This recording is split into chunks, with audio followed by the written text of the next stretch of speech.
Bismillahirrahmanirrahim. Assalamu alaikum. Welcome to Ali Ingza. Hope so everybody is happy and you are enjoying your life. तो अब बहुत सारी videos हम जो है उनको शेयर कर रहे हैं और आपके साथ जो है वो इंग्लिश कंटेंट जो है वो भी आपके साथ शेयर हो रहा है और उम्मीद है कि आप इसको लाजमी तौर पे फॉलो भी कर रहे हैं और अंडरस्टैंडिंग आपकी डेवलप हो रही है। और एक बात बड़ी इंपॉर्टेंट मैं यहाँ पर आपको बताना चाहूँगा कि जो पार्ट्स ऑफ स्पीच होते हैं उनके लिहाज से दो बातें हमें ज़हन में रख लेनी चाहिए। एक तो पार्ट ऑफ स्पीच ऐसे होते हैं जो कि कंटेंट कैरी करते हैं, यानी मटेरियल कॉन्टेक्ट जो है मटेरियल है वो लेके जाते हैं, उनका मकसद ये होता है। और दूसरे जो होते हैं वो कनेक्ट करते हैं, जोड़ते हैं। आप इस बात को यूँ समझ लें, if you have to have an analogy, अगर हम एनालॉजी का इस्तेमाल कर लें, एक लाइव से एग्जांपल की पुट कर लें, तो हम देखेंगे कि जिस तरीका से ट्रेन होती है ना, ट्रेन की बोगी है, बोगी, तो उसकी जो बोगी है ट्रेन की बोगी है उसके अंदर मुसाफिर होता है, लेकिन जहाँ पर चेन होती है, चेन, तो वहाँ पर मुसाफिर नहीं होते जो उसको कनेक्ट कर रहे होते हैं। अगर ये अलग बात है कि मुमकिन है पाकिस्तान के अंदर या फिर जो थर्ड वर्ल्ड कंट्रीज उनके अंदर ये भी पॉसिबिलिटीज होंगे, ठीक है, उधर भी बैठ जाता है, लेकिन बहरहाल most of the time we are to say जो कंटेंट कैरी करने वाले लफ्ज हैं वो लेक्सीम्स कहलाते हैं, लेक्सीम्स। और जो लिंकर्स होते हैं, कनेक्टर्स होते हैं जो जोड़ते हैं उनको, उनमें कंजंक्शन है, प्रेपोजिशंस हैं, हम इनके मतलब इन डिटेल भी बात करेंगे। लेकिन आज जो है वो लिंकर्स के लिहाज से दो बड़ी इंपॉर्टेंट बातें हैं और मोस्ट ऑफ द टाइम हमारे स्टूडेंट्स इसमें थोड़े से कंफ्यूज होता है, लेकिन मुझे उम्मीद है कि आप लोग तो नहीं होंगे और इस वीडियो को देखने के बाद तो बिल्कुल भी नहीं होंगे। तो आइए चलते हैं वीडियो की तरफ और इसमें देखें ये कुछ अल्फाज हैं, इन अल्फाज को अगर हम ज़हन में रख लें then it will be much easier for everybody कि वो सही तौर पर वर्ब को लगा लें। क्योंकि अब हमारा जो काम है ना, सब्जेक्ट और वर्ब का एग्रीमेंट है कि हम सब्जेक्ट को वर्ब को सही तौर पर, कैसा सब्जेक्ट है उसके लिहाज से हमने वर्ब लगाना। लेकिन सबसे पहले हमें समझना पड़ता है यार ये जो सब्जेक्ट हमारा एक्चुअल है क्या। बात तो ऐसा होता है एक सेंटेंस के अंदर 2 3 4 सब्जेक्ट भी होता है, तो वहां पर एक्चुअल कौन सा सब्जेक्ट है जिसको हम फॉलो करेंगे। तो आज उन्हीं के हवाले से दो इंपॉर्टेंट क्लूज हैं, दो इंपॉर्टेंट पॉइंट्स हैं, we are going to talk about them, उन्हीं का मतलब बात करते हैं। तो चलते हैं और देखते हैं कि क्या सूरत हाल है। देखो एक लफ्ज है as well as, that is also a connector between the two subjects. फिर है विद, जो दो सब्जेक्ट्स को मिलाता है, अलॉन्ग विद, एक्सेप्ट जिसका मतलब मा सिवाय, बिसाइड्स जिसका मतलब अलावा, एंड नॉट और इंक्लूडिंग या included, both of the cases. लफ्ज कौन कौन से, एज वेल एज, इन लफ्जों को थोड़ा सा याद कर लें तो बेहतर है। As well as, with, along with, except, besides and not, including. जब किसी भी सेंटेंस के अंदर ये अल्फाज आते हैं, क्या करते हैं भला भाई, फिर हम ये करते हैं कि हम देखते हैं उस सेंटेंस के अंदर सब्जेक्ट एक्चुअल कौन सा है। तो हमेशा याद रखें कि whenever these connectors are there, वहां पर जो सब्जेक्ट होता है वो फर्स्ट सब्जेक्ट को ही हम एक्चुअल सब्जेक्ट मानते हैं। मिसाल देख लीजिए, यहां पर हमने सेंटेंस लिखा और इस सेंटेंस में आपको बिसाइड्स मिल रहा है। Sorry, she besides her children is या आर कमिंग टू अस। अब देखें एक सब्जेक्ट आपके पास है शी, जिसको हम S1 कह लें, यानी सब्जेक्ट 1 कह लेता है। दूसरा सब्जेक्ट है हर चिल्ड्रन, इसको हम S2 कह लेता है, ताकि आप लोगों को थोड़ी सहूलत हो जाए। यानी एक है S1, एक है S2, सब्जेक्ट 1 है शी, सब्जेक्ट 2 है her children, and they have been connected with the help of besides. अब ये जो हेल्पिंग वर्ब्स दो हमने यहां पर किए हैं, इनमें से अब लगाएं कौन सा, चूज कौन सा करें। तो गाइस ये मत सोचिएगा कि भाई चिल्ड्रन करीब आ रहा है तो हमको आर लगा देना चाहिए। जब भी बिसाइड्स आएगा या अदर वर्ड्स जो यहां पे मैंने मेंशन किए, जब वो आएंगे हमेशा S1 को आप फॉलो करेंगे। एक्चुअल सब्जेक्ट है शी, तो अकॉर्डिंग टू शी आपको मालूम है कि हमने इज लगाना है, so we are to apply is. Sentence में बिसाइड्स आ गए। अब जरा अगले सेंटेंस की तरफ देखते हैं, सेंटेंस नंबर 2। सेंटेंस नंबर 2 में connector is as well as a connector है।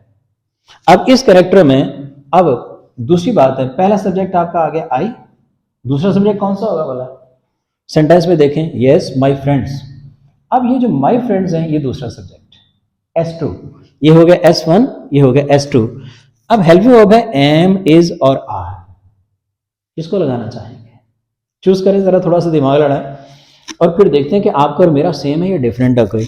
क्योंकि पहला सब्जेक्ट है आई, तो that is the actual subject S1, तो आई के लिहाज से एम ही सूट करेगा, इस तो आपको पता है ही क्या आता है, शी के साथ आता है, इट के साथ आता है, आर जो है कोई प्लूरल आ जाता है। तो अब माई फ्रेंड्स की वजह से आपने आर नहीं लगाना, आपने देखना है कि the connector is as well as, sentence जुड़ा है एज वेल एज से, जो दो सब्जेक्ट हैं वो एज वेल एज से जुड़े हुए हैं। तो according to the first subject हमने हेल्पिंग वर्ब लगाना है एम। अगर जो मुमकिन है, कुछ लोगों को बड़ा अजीब सा लग रहा है यार ये क्या बात है, I as well as my friends am in the house, but you know very well grammatically you have to follow this very rule और it will be highly helpful for you। वो लोग जो कि सीएसएस के exams में जा रहे हैं, वो लोग जो कि बैचलर के लिहाज से जा रहे हैं या इंटरमीडिएट के लेवल पर है, तो they must know that what they are to do whenever such kind of the situation is there for them. अब सेंटेंस नंबर 3 में देखें, एक्सेप्ट कनेक्ट कर रहा है।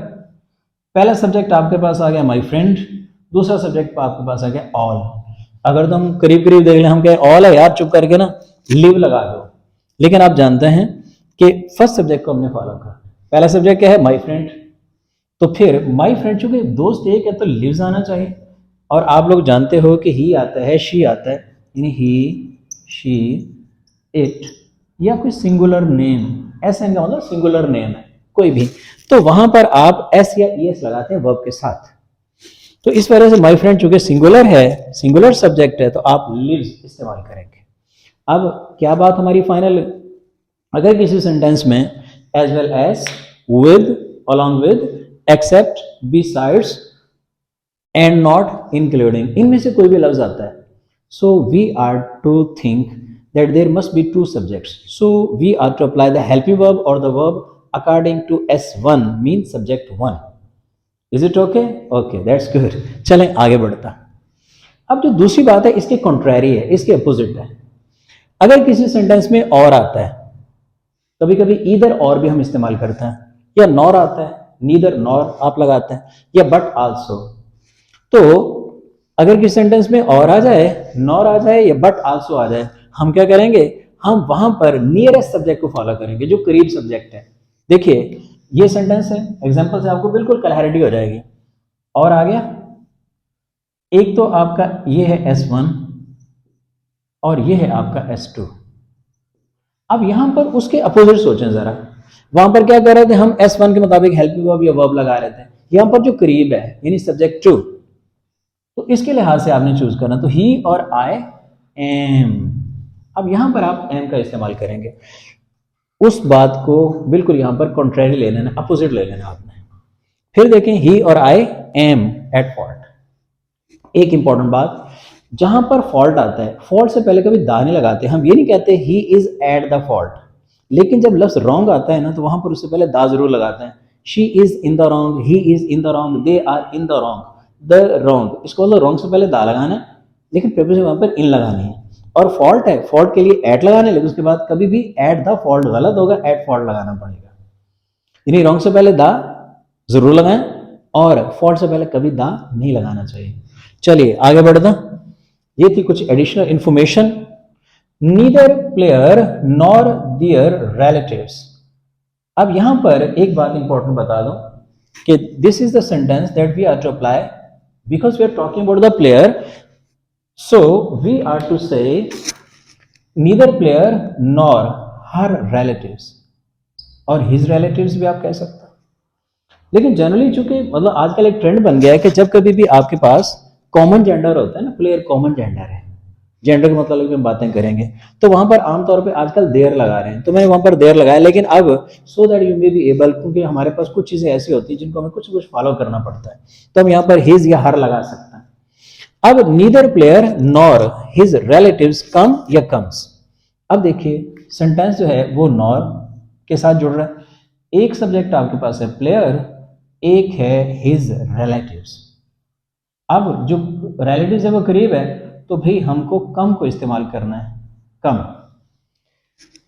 अगर एक रिलेटिव होता तो कम्स लगाता है। अब प्लेयर को नहीं हम फॉलो कर रहे, हम जो नियरेस्ट सब्जेक्ट है उसको फॉलो कर रहे हैं, तो कम लगाएंगे। आखिरी सेंटेंस हमारे पास यहाँ पर है, not only he but also his fellows have और has. Same is the case, आपके सेंटेंस में आ गया बट आल्सो, बट आल्सो आ गया, एक सब्जेक्ट है आपका ही, दूसरा सब्जेक्ट है हिज फेलोज, तो फेलोज के लिहाज से अब सीधी सी बात है कि आप हैव लगाओगे, हैज नहीं लगाओगे। तो माय डियर गाइस, दो बातें दोनों एक दूसरे के मुखालिफ, और ये किस लिए, सब्जेक्ट और वर्ब का एग्रीमेंट। तो सब्जेक्ट का एग्रीमेंट के अंदर एक बात हमने ये कि इन लफ्जों को जहन में रखना जरूरी है, जहन में रख लीजिए। After that you have to make the practice. तो कोई भी आपका प्रॉब्लम हो, you can tell me, you can have the comments and so I will respond you. तो इसमें कोई उलझन की बात नहीं। आप मुझे ईमेल भी कर सकते हैं, you can find out the email is over there, email करें, आई विल रिस्पॉन्ड यू इंशाल्लाह। अब यहाँ पर जो बातें आपसे कह दी, hopefully you are able to understand them. हल्की सी बात को फिर रिकैप कर लेते हैं ऐसे बिल्कुल 20 एक सेकंड के लिए। As well as with, along with, except, besides and not including. क्या करना है, S1 के लिहाज से वर्ब या हेल्पिंग वर्ब लगाना है। और आ गया, नॉर आ गया, बट आल्सो आ गया, नियरेस्ट सब्जेक्ट मुताबिक हेल्पिंग वर्ब या वर्ब लगाना है। So guys, I believe that you are able to understand. आपको यकीन समझ आई होगी और आपने एंजॉय भी किया होगा। So live your happy life and at the same time please share it, watch it very carefully, apply it, and in the end I wanna say that if you like it, then you are to subscribe to the channel. Allah Hafiz.